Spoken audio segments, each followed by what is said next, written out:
मार्कुस 3:1-35 सिरिसिम। आखाइ रानजानाय मानसि। आरोबाव बियो धोरोमसालियाव हाबदों। बेयाव सासे आखाइ रानख्रेबजानाय मानसि दंमोन। अब्ला खायसेया एरनो थाखाय बिखौ जमदों। बियो साबादाव बे मानसिखौ सोखायो नामा? आरो जिसुआ आखाइ रानख्रेबजानाय मानसिखौ होनदों, गेजेराव गसं। आरो बियो बिसोरनियाव सोंदों, साबातनि दिनाव आयेना गाहाम खामानि मावनो थोनो एबा इनाय मावनो, जाहानखौ बासायनो थोनो एबा सिथारनो? आन्थाय बिसोरो सिरि थादों। अब्ला बियो बिसोरनि गोसो गोरानि जुनै दुखु मोननानै बिसोरनि थिङै बोराबनायजों नायदिंदों। आरो बियो बे मानसिखौ होनबाय, नोंनि आखाइखौ फोलावहरदो। आरो बियो फोलावहरमारनो बिनि आखाइया गोख्रों जादों। अब्ला फारिसाइफ्रा बे दाबोरावनो हाखु दाखु हेरद राजानि दोलोजों लोगोसे बाहेराव थांनानै जिसुखौ मा खायदाजों सिथारनो हागौ बिनि जेंना सानज्लायदों। सागोर सेर सेर गोबां मानसिफोरखौ सोखानाय।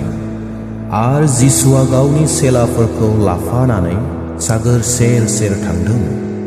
अब्ला गालिल, जुदाय, जेरुसालेम, इदुमाया, जर्डन दैमा बारैनि आरो तुर आरो सिदननि खाथि खालानिफ्राय गोबांथार मानसिफ्रा बिनि मावनायफोरनि खबरखौ मोननानै बिनियाव फैदों। अब्ला बियो गावनि चेलाफोरखौ गावनि लागै गंसे नाव लाबोनानै गावनि खाथियाव दोननो थोनदों। नङाब्ला गाजा गोमजाया बिखौ नारसिनज्लायहैनो हागौ, मानोना बियो गोबां मानसिफोरखौ सोखादों। बेनिखायनो रग गोनां मानिफ्रा बिखौ दांनो थाखाय बिनियाव गोग्लैदेरलायदों। आरो बुहुतफ्राबो बिखौ नुमारनो बिनि मोखाङाव खुग्लुबनानै गाबज्रिदों, नोङो इसोरनि बिसा हौवा। अब्ला बियो बिसोरखौ गोरायै बाधा होदों, आंखौ सिनाखि दाहो होननानै। 12 चेलाफोरखौ फसंनाय। आरो बियो हाजोआव गाखोनानै जायफोरखौ इच्छा जादों बिसोरखौनो गावनि खाथियाव लिंदों। आरो बिसोरो बिनियाव थांदों। आरो बियो गावजों लोगो खालामनो आरो गाहाम खबरखौ प्रसार होनो थोनहरनो थाखाय 12 चेलाफोरखौ फसंबाय। आरो बियो बुहुतफोरखौ होखारनोबो बिसोरनो इख्तियार होदों। बियो बे 12खौ फसंदों। सिमन, बिनि नामखौ पिटर दोनदेरदों, आरो जेबेदाइनि बिसाज्ला जाकब, आरो बि जाकबनि फंबाय जहन। जिसुआ बि सानैनि नामखौ बोआनेर्गेस दोनदेरदों। बे जाबाय खोरोमनायनि बिसाज्लाफोर। आरो आन्द्रियास, फिलिप, बारथलमाय, माथाय, थमास, आलफायनि बिसाज्ला जाकब, तादाय, सिमियन जेलट, आरो जुदास इस्कारियत, जायहा जिसुखौ गथायगोन। बेलसेबुल।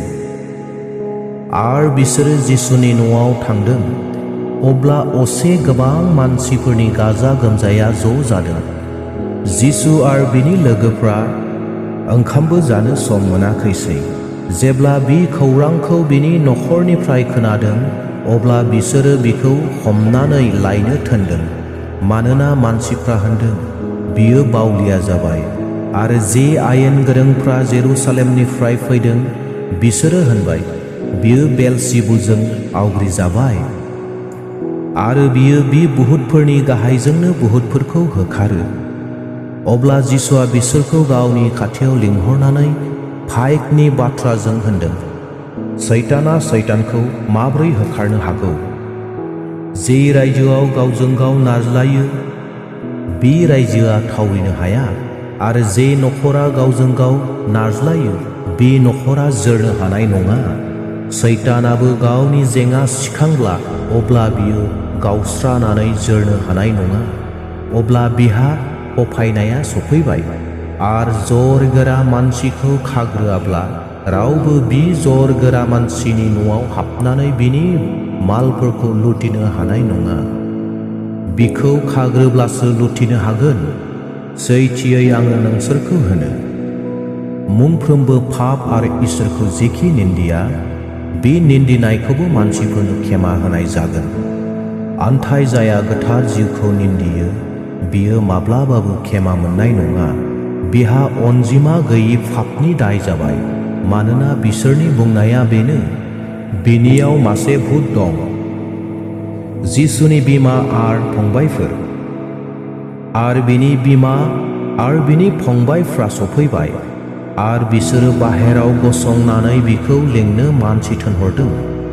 अब्ला बिनि सोरगिदिं जफानाय गोबां मानसिफ्रा बिखौ होनदों, नायदो नोंनि बिमा आर नोंनि फंबायफ्रा बाहेराव दं, बिसोरो नोंखौ संबोदों। बियो बुंफिनबाय, आंनि बिमा आर फंबायफ्रा सोर बिलाय? आरो बियो गावनि सोरगिदिं जफानायफोरखौ नायदिंनानै होनबाय, नै बिसोरनो आंनि बिमा आर फंबायफोर, जायफ्रा इसोरनि इच्छा जानायखौ मावो। बिसोरनो आंनि बिफं, आंनि बिनानाव आर बिमा।